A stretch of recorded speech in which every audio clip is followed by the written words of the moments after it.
どうも、いつきんです。前回エピック7を紹介して興味を持って始めてくれた方もおられるのではないでしょうか。今日の動画は英雄の育て方を紹介していきたいと思います。エピック7のキャラ育成はかなり複雑で、なんとなくはわかるんだけど、これで合ってるのかなという疑問が生まれる人が多いんじゃないかなと思います。そんな英雄の育て方を一つずつ解説していきます。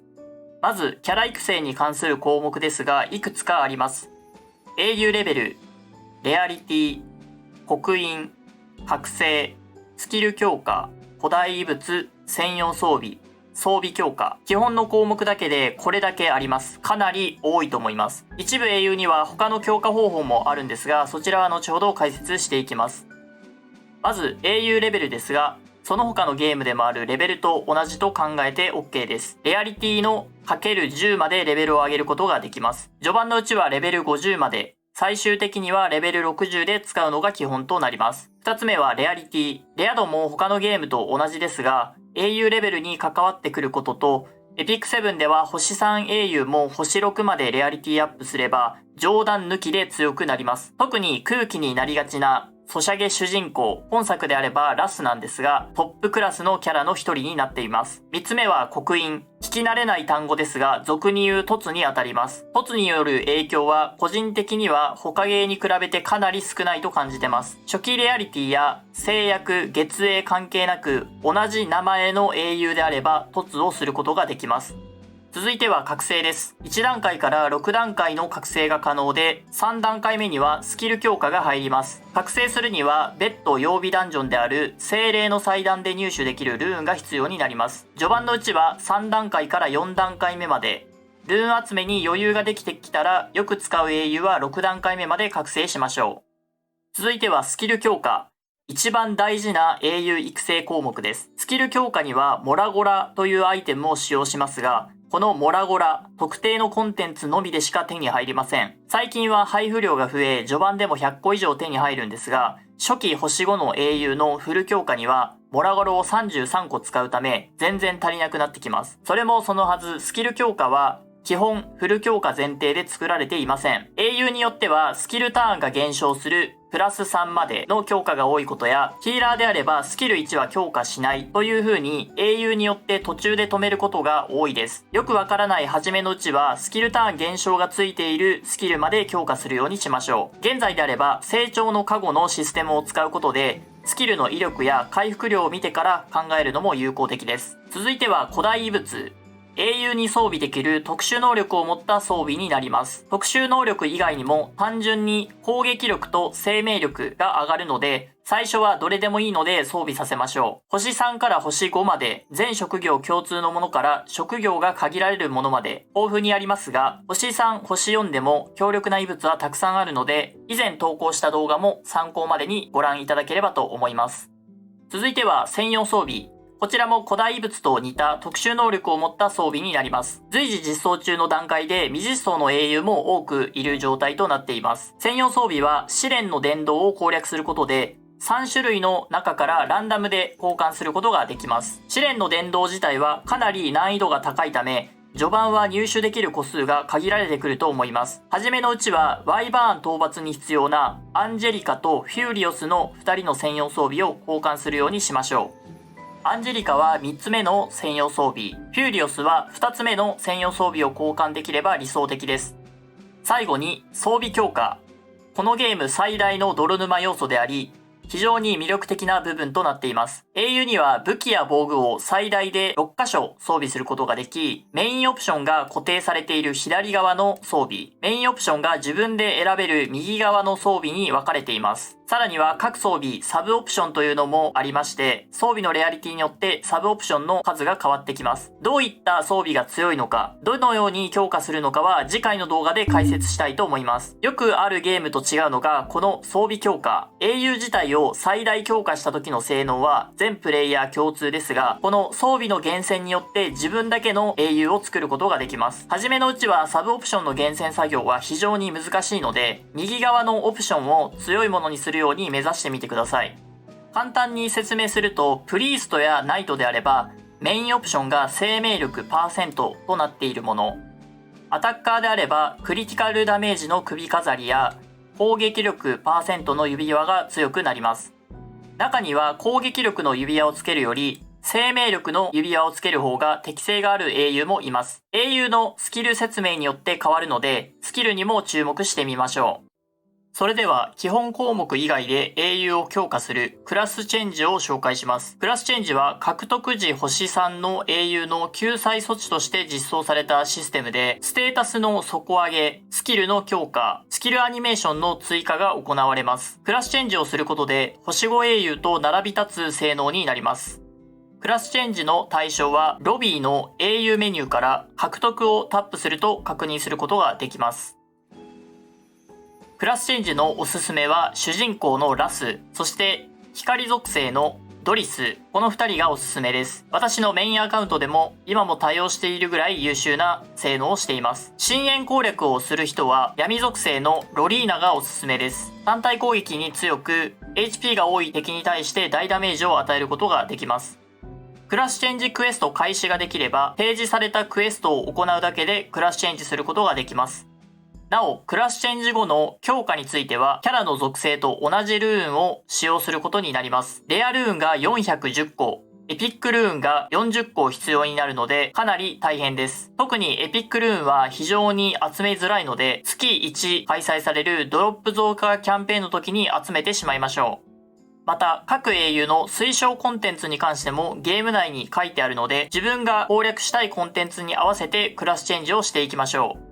続いては英雄強化に必要なアイテムに関する解説です。まずは英雄レベル、冒険や討伐に連れて行くか、キャラクター画面のレベルアップからペンギンを使ってレベルアップすることができます。序盤は大変ですが、後半になるにつれてペンギンが余ってくるので、基本的にペンギンで上げることになります。ペンギンは聖域で作成するか、冒険をすることでペンギンストレージで貯まるようになります。また、イベントやデイリーミッションなどでも配布されるので、惜しまずに使ってしまいましょう。続いてはレアリティアップについてです。レアリティアップには基本的に〇〇の幻影を使って行います。同じレアリティをレアリティの数だけ合成することでレアリティアップできます。現在はイベントなどで金色の幻影が大量配布されているので惜しみなく作っていきましょう。おすすめですが、まずは銀色の幻影を星3にしてください。やり方は銀色の幻影を合成するか、冒険で手に入ったモンスターを使ってレアリティアップします。そしてできた星3の銀色の幻影をイベントなどで入手した金色の幻影に合成してください。これで星4の金色の幻影が完成します。これを繰り返して星4の金色の幻影を作ってください。もし余っているようであれば、星4の金色の幻影のレベルをマックスまで上げた後、同じく作った星4の金色の幻影を4体合成して星5にしてしまっても構いません。もし数が足りないようであれば、この金色の幻影の部分を銀色の幻影に置き換えてください。これを繰り返して星5の金色の幻影を作れば、星5の英雄を星6にレアリティアップすることができます。もし星3の英雄のレアリティアップをしたい場合は、星3の英雄に作った星3の銀色の幻影を3体合成することで星4にできます。最初のうちは星3から上げていくと思うので、順番に上げていくようにしてください。また、同じ英雄を利用してレアリティアップ素材を節約しつつ、凸も同時に行う方法もあります。例として星3英雄で説明します。まずはレアリティアップしたい英雄のレベルを最大まで上げてください。その後通常通りレアリティアップボタンを押して素材に同じレアリティの同じ名前の英雄を3体選択します。こうすることでレアリティアップと同時に凸も同時に行うことができます。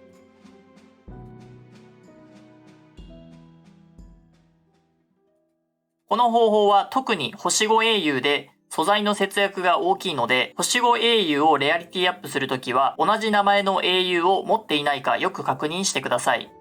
続いては刻印についてです。いわゆる凸は制約、月影、幻影に限らず同じ名前の英雄であれば可能です。例えば目視録のラビーであれば、火属性のラビーを使って陣形を上げることができます。また、レアリティが違う破壊者コルブスは、星4の非コルブスを使って突することも可能です。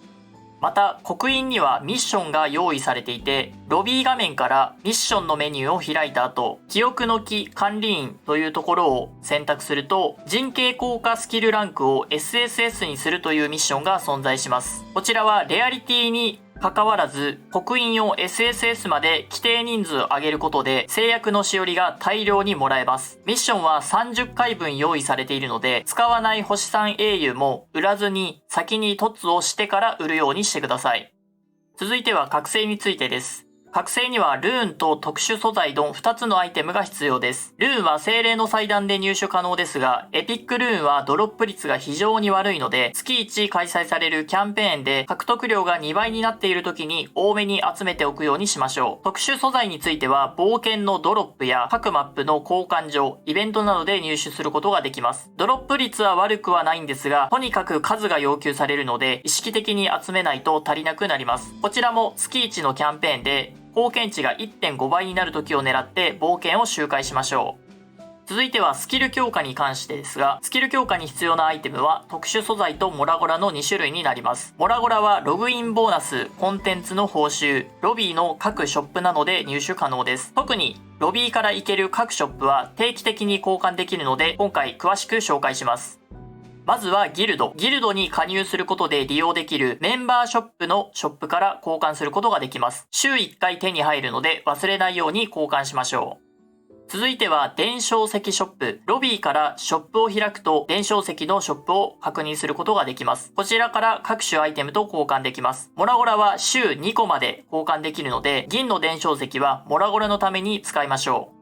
もう一つが制服の証ショップ。同じくショップ内から確認することができます。こちらは週1個まで交換できるので、交換できる分は闘技場で稼ぐようにしましょう。最後は聖域の栽培。ロビーから聖域の精霊の森で週1個獲得できます。手入れをしないと獲得時間が伸びていくので忘れないようにしましょう。これら以外にログインボーナスや遠征の報酬、深淵のクリア報酬などがありますが、たったこれだけしかモラゴラは手に入らないので、使うときは慎重になりましょう。できれば使う前にギルメンやフレンドに相談すると安心です。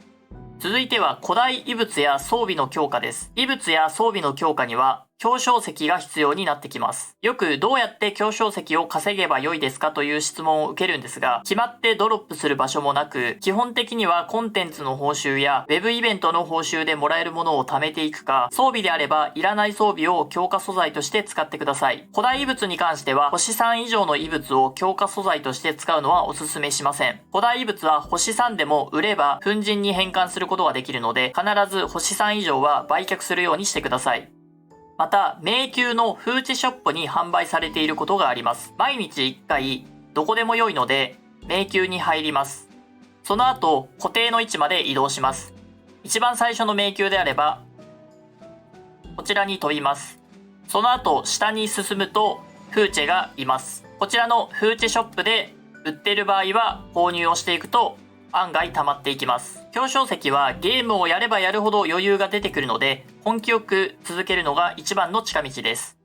最後に、序盤レアリティアップをしておいた方がいい英雄を紹介します。最初は成長の加護と希代の霊薬、おそらく3つもらえるので、そちらをうまく利用しましょう。これらはワイバーン討伐で使う英雄、アンジェリカ、アレクサ、フューリオス、ムームに使いましょう。これらを星6にすれば、早めにワイバーン討伐が楽になると思います。他のゲームと違い、初期星5英雄を強いと思って何も考えずに星6にしてしまうと、コンテンツ攻略が難しくなる可能性があります。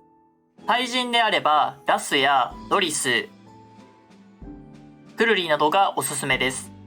深淵の中層までの攻略であれば、星3のキリスや星3のロリーナなどがおすすめです。所持キャラが少ない序盤ほど初期星3英雄の方が使いやすい場合もあります。はい。というわけで、英雄の育て方について紹介解説をしてきましたが、いかがだったでしょうか。エピックセブンのキャラ育成は複雑ですが、その分自分だけのステータスのキャラが作れたり、厳選すれば他人よりも強くできるというのが魅力でもあります。今続けている人も多くが装備の厳選の魅力に取り憑かれた人たち。最初は大変ですが、続ければ癖になってくるので、ぜひ続けてみてください。また、英雄の育成に関しては、装備厳選が一番重要になってきます。次回は厳選に欠かせない装備強化に関関する動画を投稿予定ですので、ぜひご覧ください。それでは今回の動画は以上となります。ご視聴ありがとうございました。